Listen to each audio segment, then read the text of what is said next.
Now, we have a right, I'll have to digress for a minute. One of the things I think we need to take a look at is, what is the proper function of the state?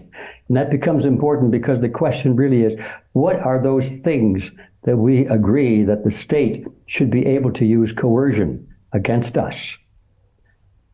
Coercion, including lethal coercion. What are the things that the policeman who we hire and give a gun to, what are the things we want him to use that gun for?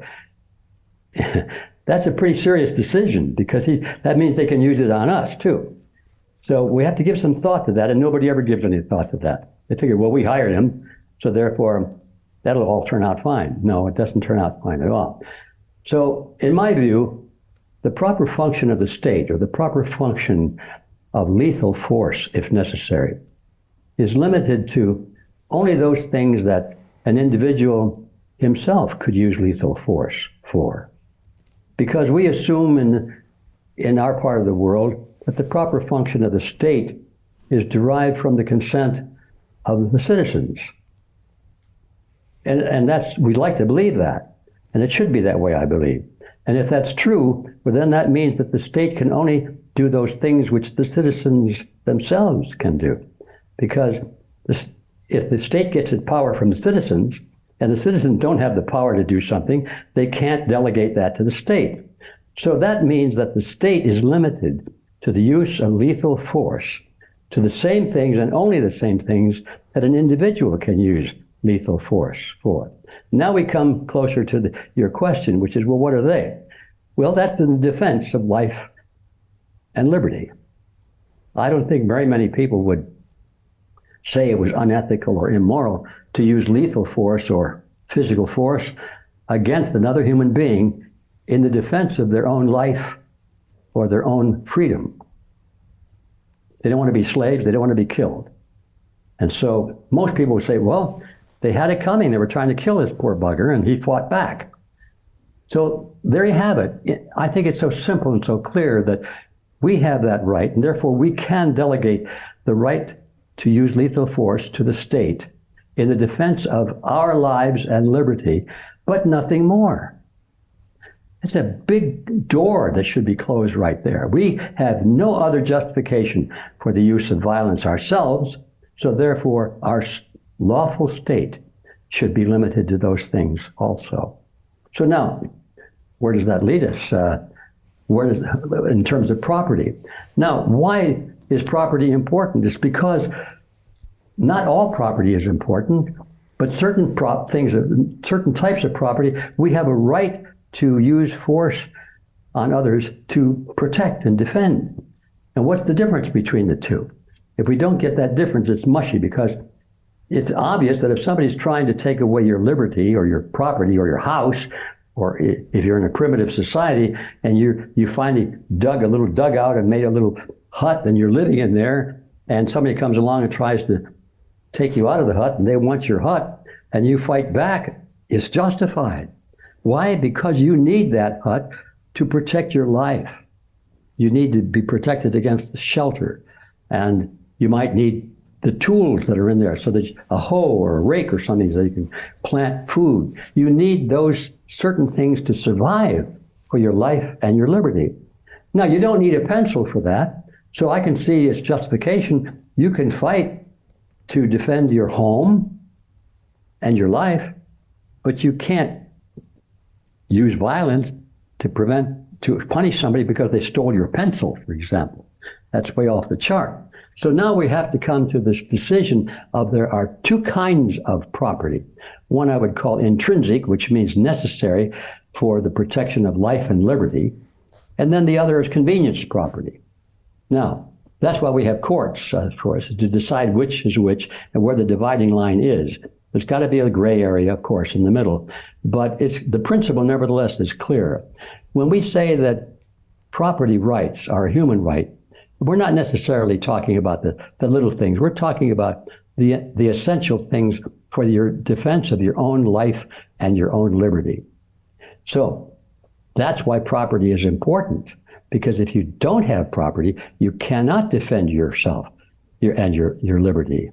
And that's it. It's a simple thing. Now, you don't have to go beyond that. You get into literary rights and so forth. Those are gray areas where you might need to go to court. But the principle is that property rights are a human right, and they cannot be denied because they're the same right to life and liberty. So Jim Rickards has just recorded a video that's not available to anyone in the public, and he's going to be talking about how this upcoming recession is going to be fast, it's going to be bloody, it's going to be nasty. But at the same time, he's going to show you how you can position yourself to profit from all of this chaos. Now, we've made this video only available to our viewers. Go to londonreal.tv/Jim. Watch that immediately. I can't say enough good things about Jim Rickards. He understands the global economic system better than any guest I've ever had on London Real. His predictions are almost uncannily true, and you can learn how to profit from his vision, from his expertise, and his understanding of economics. So go to londonreal.tv/Jim or click the link below. It's an excellent, excellent look on what's going to happen in the future and how you can position yourself to profit from that. Jim is one of the best in the business, one of my favorite guests on London Real, and he's very, very good at predicting the future and showing us all to profit from it. So click the link, and I hope you enjoy. The greedy bankers are about to do it again. In 2008, they crashed our financial system and nearly bankrupted the entire global economy. Then they received trillions of dollars in government bailouts. And after, they demanded fat bonuses paid for by you, the taxpayer. It turns out the banks haven't just been screwing the American taxpayers, they're also screwing over their investors. Turns out the banking industry is the worst place you could put your money, despite enormous taxpayer bailouts.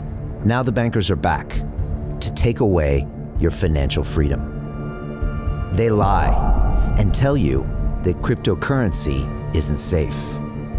They try to make it illegal for you to choose how to invest your hard-earned money. They lie and say cryptocurrency is used by money launderers and criminals. But look at the record.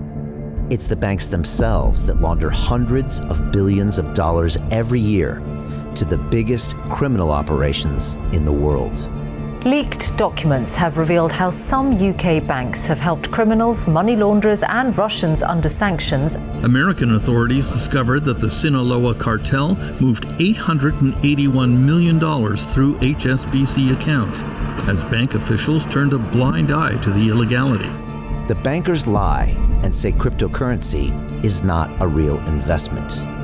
Meanwhile, the smartest CEOs in the world are buying billions and billions of it. The truth is that banks lie about cryptocurrency because it makes them scared. The banks take $9 trillion per year of your hard-earned money, and they are worried that they will finally be exposed. They're scared because crypto means they can no longer control your money, which means they can no longer control you. They are scared because you might actually understand your money and intelligently decide what to do with it. Now is the time for us to come together, fight back, and take control. It's time to educate ourselves, our families, and our communities. Because financial education means financial freedom. We know that cryptocurrencies will help us build the new decentralized financial system of the future. A banking system that is of the people, by the people, and for the people.